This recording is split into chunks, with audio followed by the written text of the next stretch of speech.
Bismillahirrahmanirrahim. Assalamualaikum warahmatullahi taala wabarakatuh. Salam sejahtera dan selamat pagi. Saya Nafiq Wattawa, anda di TV PSS Ratu. Sekian lama kita tidak berjumpa di YouTube TV PSS. So, kali ini acara kita pada hari ini iaitu Majlis Persaraan Cikgu Bazina Baharum yang merupakan guru bahasa Inggeris SMK Atu yang telah menetap lama di sini. Jadi, akan berlangsungnya di Dewan Ibnu Khaldun sebentar lagi. Jadi mari kita saksikan apa yang terjadi di sana. Jom.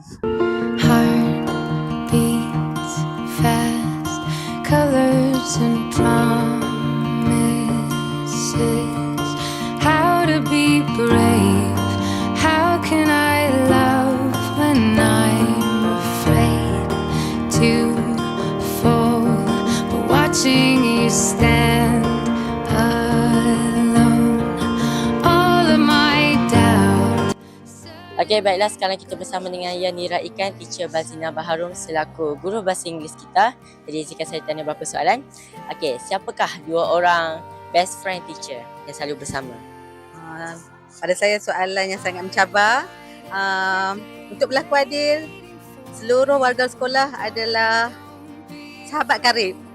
Sebab semua orang membantu dalam situasi yang berbeza. So saya hargai semuanya. Alhamdulillah. Terima kasih.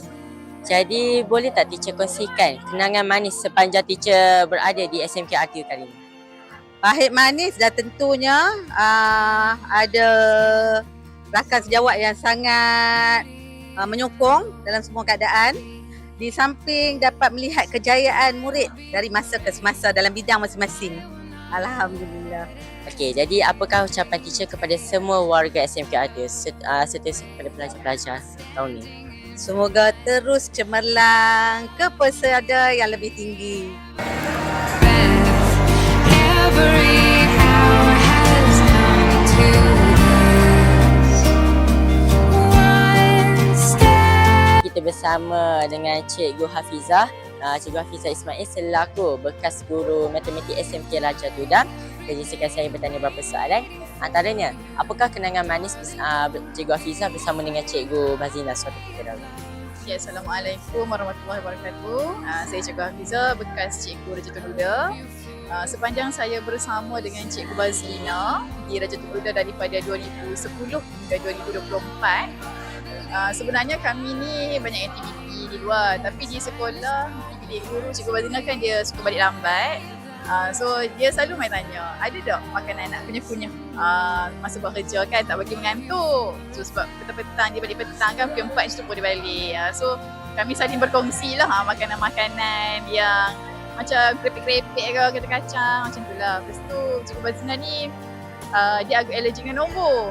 Jadi saya banyaklah berkongsi dengan dia macam mana nak buat tu, macam mana nak buat ni kan. Lagi satu, kami ni pernah berazam nak siapkan RPH sebelum waktu balik. So kami tahun-tahun akhir lah saya di RTU masa tu. So antara masa tu lah masuk pintu je dia nampak muka saya, siap lagi RPH. Siap lagi RPH. Macam tu lah. Itu antara kenangan manis saya dengan Cikgu Bazina. Terima kasih. Okey, jadi apakah ucapan Cikgu Hafizah kepada Cikgu Bazina, bang? Okey, untuk Cikgu Bazina, alias Kak Lina lah.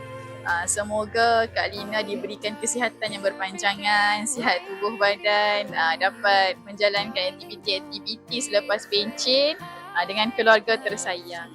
Lepas ni dapat travel banyak-banyak tempat lagi. Okey, good luck Kak Lina, all the best. Okay. Jadi apakah ucapan cikgu kepada Cikgu Bazina kita pada hari ini? Okay, saya mengambil kesempatan ini untuk mengucapkan happy retirement to Madam Bazlina.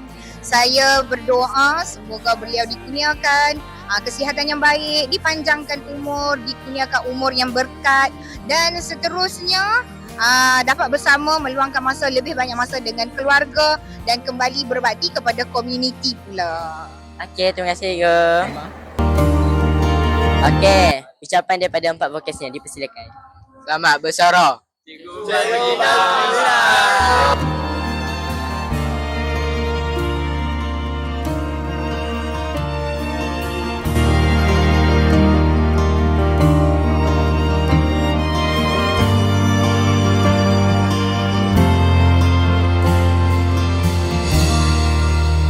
Sekian saja video kita pada hari ini. Jangan lupa like, komen, share dan subscribe video TVPSS 1 kami. Jangan lupa tekan like sekali, share kat kawan hampa nah. Dan saya TVPSS 1 dan ingin mewakili TVPSS 1 ingin mengucapkan terima kasih kepada Cikgu Bazlina Baharul atas jasa cikgu selama ini. Semoga cikgu dapat hidup dengan tenang ke dalam alam hidup yang baru. Sekian saja, saya Nafiq dan Sungai Kita Segala, Palestin pasti mereka. Bye-bye.